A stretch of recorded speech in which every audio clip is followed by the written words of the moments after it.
I was paid to keep an old woman awake for 72 hours, and I wish I said no. The ad looked simple when I first saw it. Companion needed for sleep observation, $600 a night, cash only.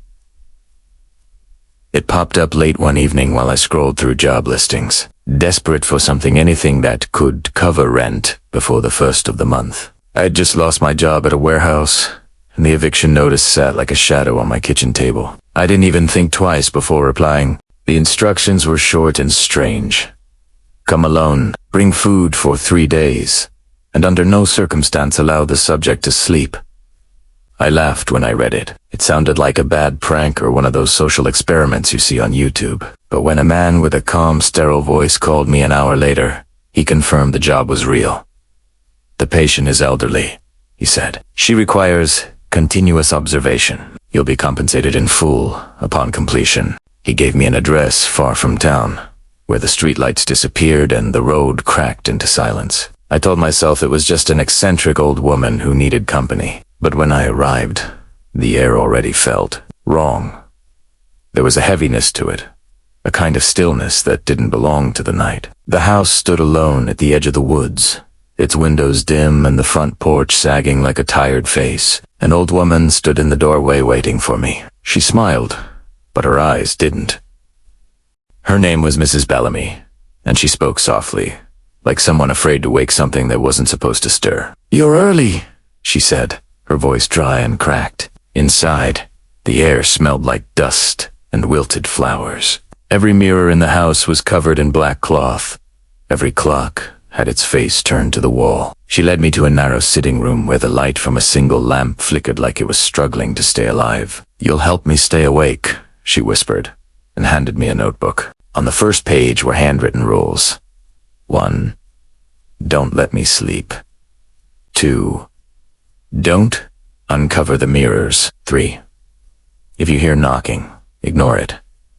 I tried to joke about it, so no bedtime stories. But she didn't laugh. She just stared at me with those washed-out blue eyes until I stopped smiling. That first night seemed easy enough.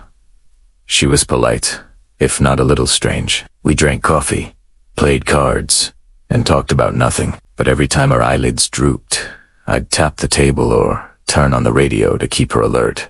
Around dorsal Elma, the old house started to make noisy groans from the walls, faint tapping from somewhere distant. She told me not to pay attention to it. "The house remembers," she said softly. I thought she was just senile, but when I left the room to get more coffee, I heard whispering behind the cloth-covered mirror. I froze. It sounded like two people arguing, their voices low and sharp. When I pulled the cloth slightly aside, the reflection didn't show the room. It showed Mrs. Bellamy standing behind me. But when I turned around, she wasn't there. The second night changed everything. Mrs. Bellamy hadn't slept in over 24 hours, and her hands trembled constantly. She talked to herself under her breath, muttering names I didn't recognize. Eleanor, Samuel, Peter. Over and over. She wouldn't eat, wouldn't drink. Her skin looked thinner, almost transparent, as if the light itself was passing through her. "You're doing well," she told me around midnight. "Most people don't make it to the second night." I laughed nervously and asked what she meant, but she just looked past me toward the hallway, where shadows moved even though no one was there. The temperature dropped, the lamps flickered, and for the first time, I noticed something beneath the sound of her voice. Breathing. It came from inside the walls, deep and rhythmic, like the heartbeat of something buried alive. I told myself it was the wind, but the house had no open windows. When I tried to nap in a chair for a few minutes, she screamed a shrill, animal sound that made my skin crawl. "Don't sleep," she yelled. "If you sleep, it'll take you to..." Her fear was so real, so human, that it paralyzed me. I sat awake, heart pounding, while she rocked back and forth whispering prayers in a language that didn't sound human. At 3:33 a.m., there was knocking again, this time louder. The walls trembled. The floorboards swelled as though something beneath them wanted out. I grabbed my phone, but the screen glitched static. No signal, the time frozen. Then, from the kitchen, I heard a voice that sounded exactly like mine whisper, "You're next." By the third night, reality started to melt. I hadn't slept in over 50 hours. Mrs. Bellamy's eyes had turned black, no whites. Just an endless void that reflected nothing. She didn't speak anymore. She just watched the covered mirrors and flinched whenever the knocking started. The house had grown colder, darker. The walls dripped moisture, and faint handprints appeared on the wallpaper. Small ones, like those of children. I begged her to tell me what was happening, but she only said, "It's older than me. Older than you. Older than dreams." Every minute felt like an hour. The air pulsed with low-frequency hums, the kind that vibrate in your chest. I started seeing movement where there shouldn't be any, shadows stretching along the ceiling, reflections gliding across the window even though it was boarded shut. I turned on all the lights, but it didn't help. Light didn't reach the corners anymore. When I caught a glimpse of myself in the glass of a picture frame, my reflection blinked a second later than I did, and then came the moment I'll never forget. Mrs. Bellamy finally collapsed. Her head fell forward, and her body went limp. I shook her, shouted her name, but she was got no pulse, no breath. The second, her eyes closed. Every cloth in the house lifted on its own. The mirrors uncovered themselves. The knocking stopped. For one long, silent second, I thought it was over. Then I looked into the nearest mirror and saw dozens of faces behind me, hollow-eyed, mouthless, all watching. One by one, they smiled. I ran. The walls stretched as I moved, like the house was breathing me in. Doors that led to rooms now opened into hallways that twisted in impossible directions. Mrs. Bell's voice echoed everywhere, overlapping, distorted.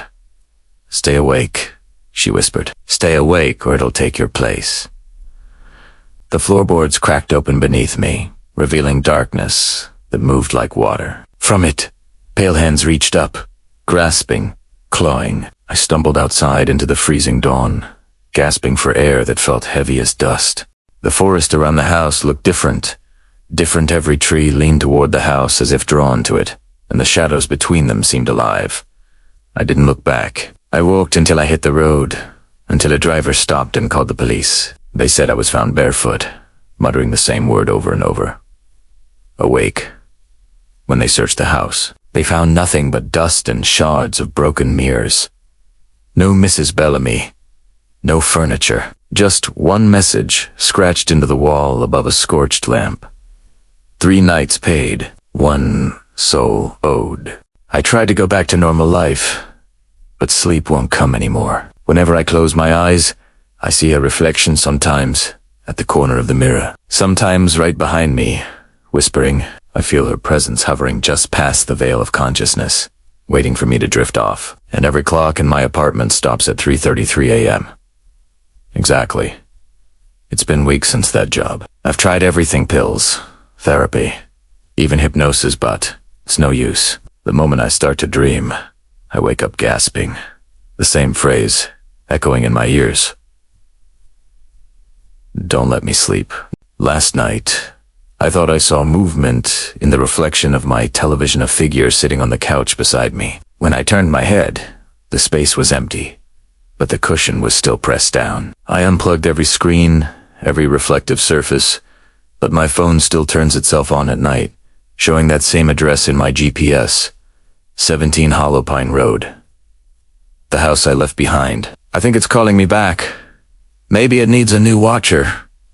Or maybe I never left at all. Sometimes, when I stand in front of the bathroom mirror, my reflection doesn't blink. Sometimes, it smiles. And last night, as I stared into it, the glass whispered, "You're late for your shift."